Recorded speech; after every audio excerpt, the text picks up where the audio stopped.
I want to start with this. Listen closely. If you've ever said, I'm fine, while your chest felt tight, while your jaw ached from holding it together, while your soul was quietly begging for relief, this is for you.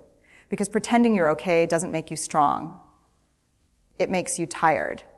And the bill always comes due. I've learned this the hard way. Pretending is expensive. It costs you sleep. It costs you honesty. It costs you intimacy. Every time you swallow your pain to keep the peace, every time you smile so others don't feel uncomfortable, you are teaching your body that your truth is dangerous. And your body remembers. It keeps score in anxiety, in numbness, in sudden tears you can't explain. We live in a world that rewards performance, not presence. We clap for resilience, but rush past grief. We praise productivity, but shame vulnerability. So we armor up. We show up polished, composed, impressive, and deeply disconnected. And here's the painful truth. When you pretend long enough, you don't just lie to others, you abandon yourself.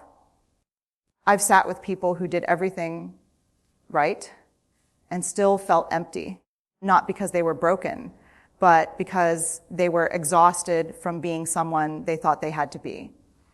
The bravest thing you can do is not to push through. The bravest thing is to pause and say, this hurts. I'm not okay. And I don't want to carry this alone anymore. This is where the story really begins, when we stop performing wellness and start telling the truth. We don't pretend because we're dishonest. We pretend because somewhere along the way, we learned that being real was risky, that showing sadness made us too much, that anger made us difficult, that fear made us weak. So we adapted. We became agreeable, capable, quietly crumbling, but still smiling. And here's what no one tells you. Pretending you're okay doesn't make the pain disappear. It drives it underground. It teaches your nervous system to stay on high alert. Your body keeps bracing for impact, even when nothing is happening. That's why you feel tired all the time. That's why joy feels muted. That's why rest doesn't rest you. When you silence your emotions, they don't go away. They come out sideways. They show up as irritability, resentment, disconnection. They show up in relationships where you feel unseen because you never let yourself be seen. They show up in loneliness even when you're surrounded by people. We confuse self-control with self-betrayal. We call it strength when we don't cry, when we don't ask for help, when we don't rock the boat. But real strength is not the absence of emotion. Real strength is the willingness to sit with discomfort and say, this is mine. This matters. Every time you pretend you're okay, you send yourself a message. My pain is inconvenient. My needs are negotiable. And over time, that message becomes a belief. You stop checking in with yourself. You stop trusting your own signals. You become a stranger to your own inner world. The cost isn't immediate. That's why pretending feels safe at first. But slowly, quietly, it drains your capacity to feel alive. And the most heartbreaking part, you don't notice the loss until you can't remember the last time you felt fully yourself. Let's talk about the moment pretending turns into armor, because at first it feels protective. You tell yourself, I'm just getting through today. I'll deal with this later. Other people have it worse. And slowly, without realizing it, you stop feeling not just the pain, but the joy, the wonder, the softness too. Armor is heavy. It keeps out hurt, but it also blocks connection. When you're pretending you're okay, people can't reach you, not because they don't care, but because there's nothing real to hold on to. You're present, but you're not available. You're there, but you're not with anyone. And here's the quiet tragedy. We crave connection most when we're hurting, yet that's when we hide the most. We don't want to be a burden. We don't want to explain. We don't want to crack open and risk falling apart. So we say, I'm good, while our inner world is screaming for witness. Your heart was never meant to be a storage unit for unspoken pain. When you lock emotions inside, they don't shrink. They expand. They press against your chest. They steal your breath. They show up as a sense of emptiness that no achievement can fill. I've seen this again and again. People who are admired for their strength, but feel completely alone in their lives because no one knows what they're really carrying. Because they never gave themselves permission to be human out loud. Connection doesn't require perfection. It requires honesty. And the moment you stop pretending is the moment you give others a chance to truly meet you. There is a myth we need to dismantle right now. The myth that if you fall apart, you won't be able to put yourself back together. That once you admit you're not okay, everything will collapse. That vulnerability is a point of no return. That myth keeps people trapped for years. Here's the truth. What actually breaks us is holding it all in. Suppressed pain doesn't dissolve with time. It calcifies. It hardens into cynicism. It turns into chronic stress. It seeps into your body, your relationships, your sense of self-worth. Pretending you're okay isn't neutral. It's corrosive. I've watched people spend decades outrunning their own feelings. They stay busy. They stay productive. They stay needed. And yet, underneath all that motion is a deep exhaustion, the kind that sleep doesn't fix. Because it's not physical tiredness, it's soul fatigue. When you don't allow yourself to feel pain, you also lose access to relief. You never get the release that comes with being witnessed. You never experience the healing that happens when someone says, I see you. That makes sense. You deny yourself the medicine of empathy. And let's be clear, naming your pain doesn't mean drowning in it. It means acknowledging reality. It means choosing truth over performance. It means saying, this is hard and I deserve support. That is not weakness. That is wisdom. The bravest people I know aren't the ones who never struggle. They're the ones who stop pretending they don't. They understand that honesty is not the end of strength. It's the beginning of resilience. Pretending you're okay doesn't just affect you. It quietly reshapes your relationships. When you hide your truth, you teach people how to love a version of you that isn't real. And no matter how much care they offer, it never quite reaches you because it's aimed at the mask, not the heart. You may feel disappointed by others, thinking, why don't they see me? But the deeper question is harder. Have I let myself be seen? Intimacy cannot grow where honesty is absent. Love cannot land where vulnerability is locked out. So many people confuse independence with emotional isolation. They pride themselves on being low maintenance, easygoing, self-sufficient. But underneath that independence is often a belief, if I need too much, I'll be rejected. So they need nothing. They ask for nothing, and they receive very little. When you pretend you're okay, resentment builds quietly. You start keeping score. You feel unseen, unappreciated, misunderstood. Yet you never gave anyone the full story. This isn't a failure of love. It's a failure of courage. Healthy relationships are not built on perfection. They are built on truth. On the courage to say, I'm struggling without packaging it to be more acceptable. On the willingness to risk discomfort for the sake of connection. The cost of pretending is emotional loneliness. The reward of honesty is belonging. And belonging, real belonging, only happens when you show up as you are, not as who you think you're supposed to be. Let's talk about the body, because the body is the first place the truth shows up when the mouth stays silent. You can convince your mind to push through, but your body will not be fooled. It whispers first, then it knocks, and eventually it demands. Headaches that won't go away. A tight chest, shallow breathing. A constant sense of urgency, even when nothing is wrong. These are not random malfunctions. They are messages. Your body is saying, I can't carry what you won't name. We like to separate emotions from physiology, as if feelings live only in the mind. But unspoken pain lives in the muscles, in the gut, in the nervous system. When you pretend you're okay, your body stays in survival mode. Cortisol becomes your baseline. Rest feels unsafe. Stillness feels threatening. And then we shame ourselves for being tired, for being irritable, for not bouncing back fast enough. We call it weakness when it's actually wisdom. Your body is asking for honesty. Healing doesn't begin with positive thinking.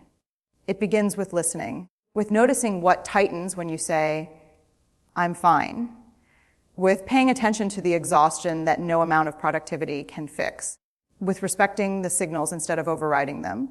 The body keeps the receipts. It remembers every swallowed word, every forced smile, every moment you chose performance over truth, and it will continue to speak until you listen.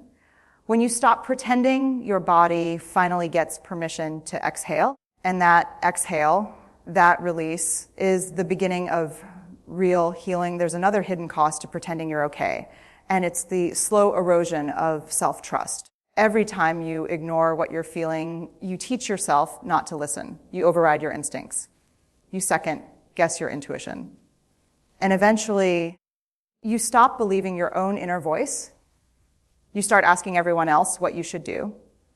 You look outward for answers you once carried inside, because somewhere along the way, you learned that your emotions were unreliable, inconvenient, or dangerous. So you learn to doubt yourself before anyone else could, and that's devastating, because self-trust is the foundation of courage. When you don't trust yourself, every decision feels heavy. Every boundary feels cruel. Every no feels like a betrayal. You stay in situations that drain you, not because you want to, but because you're no longer sure you're allowed to leave. Pretending you're okay fractures the relationship you have with yourself. You become disconnected from your needs, your limits, your desires. You live according to what's expected, not what's true. And over time, that disconnection shows up as confusion, anxiety, and a deep sense of being lost. Rebuilding self-trust starts with a radical act telling yourself the truth, not the polished truth, not the acceptable truth, the real one. This hurts. I'm overwhelmed. I need support. The moment you stop pretending, you send yourself a powerful message, I'm listening now. And that moment, quiet, honest, and brave, is where you begin to come home to yourself. Here's where things begin to shift, because the moment you stop pretending, something unexpected happens. Relief shows up before fear does. Not dramatic relief. Quiet relief, the kind that feels like setting down a weight you forgot you were carrying. Telling the truth doesn't mean oversharing or unraveling in front of everyone. It means choosing one safe place, one honest moment, one sentence that sounds like, I'm not okay and I don't need fixing. I just need to be heard. That sentence is revolutionary because it breaks the cycle of silence. Most people aren't asking you to be strong. They're asking you to be real. And asking you to be real, and the ones who can't handle your honesty, they were never equipped to carry your truth anyway. That's not a failure, that's clarity. When you let yourself be honest, shame loses oxygen. Shame thrives in secrecy. It tells you you're alone, defective, ungrateful. But the moment your truth is spoken out loud, shame weakens. It cannot survive being witnessed with compassion. This is where courage lives, not in the absence of fear, but in the decision to show up even when your voice shakes, even when you don't have the perfect words, even when all you can say is, this is heavy. Pretending isolates you. Honesty invites connection. And connection is not a luxury, it's a biological and emotional need. We heal in relationships. We regulate through being seen. We remember who we are when someone says that makes sense. Stopping the performance doesn't make life easier overnight, but it makes it truer.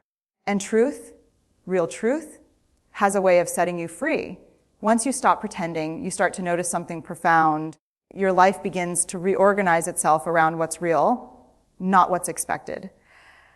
This is where discomfort returns, not because you're doing something wrong, but because you're finally doing something honest. Some relationships shift. Some roles fall apart. Some routines stop working. And that can feel scary. Because pretending kept everything predictable. It kept you liked. It kept you needed. But it also kept you small. When you choose truth, you may disappoint people who benefited from your silence. You may unsettle systems that relied on your emotional labor. You may be called selfish for choosing yourself. Let me be clear, this is not selfishness. This is self-respect. There's grief here. Grief for the version of you who survived by hiding. Grief for the years you spent thinking you had to earn rest, love, and care. Honor that grief. It tells the story of how hard you tried. But there is also power here. Power in saying no without apology. Power in setting boundaries without over-explaining. Power in trusting that your worth is not measured by how well you perform or how much you endure. When you stop pretending you're okay, you stop negotiating with your pain. You stop minimizing your needs. You stop waiting for permission to live honestly. This is the turning point, the moment where your life stops being a rehearsal and starts being real, where you choose alignment over approval, where you choose integrity over image. And yes, it's uncomfortable, but it's also the first time you can breathe deeply, knowing that who you are and how you live are finally in the same room. And finally, here's the truth that wraps it all together. Pretending you're okay comes at a high cost, but being honest with yourself is priceless. When you stop hiding, when you stop performing, when you stop silencing your own pain, you reclaim something you may have thought was lost forever yourself. The end of pretending is not a grand moment. It's quiet, humble, and deeply human. It's the decision to show up in your own life fully, to let your vulnerability breathe, to let your scars be visible and your struggles acknowledged. And in that visibility, something magical happens. You begin to heal. You begin to connect. You begin to live, not just survive. There will still be fear. There will still be judgment. There will still be days when you want to hide again. That is part of being human. But now you have the choice to meet yourself honestly, to honor your emotions, to listen to your body, and to trust your intuition. That choice is freedom. That choice is power. That choice is courage. The high price of pretending is a life half lived, a soul muted, and a heart disconnected. The reward of authenticity is a life fully felt, deeply connected, and genuinely yours. So today, start saying I feel, I matter, I am enough. Because the bravest, boldest, most courageous thing you will ever do is let yourself be seen exactly as you are. This is not weakness. This is living. This is freedom. This is freedom. This is you coming home.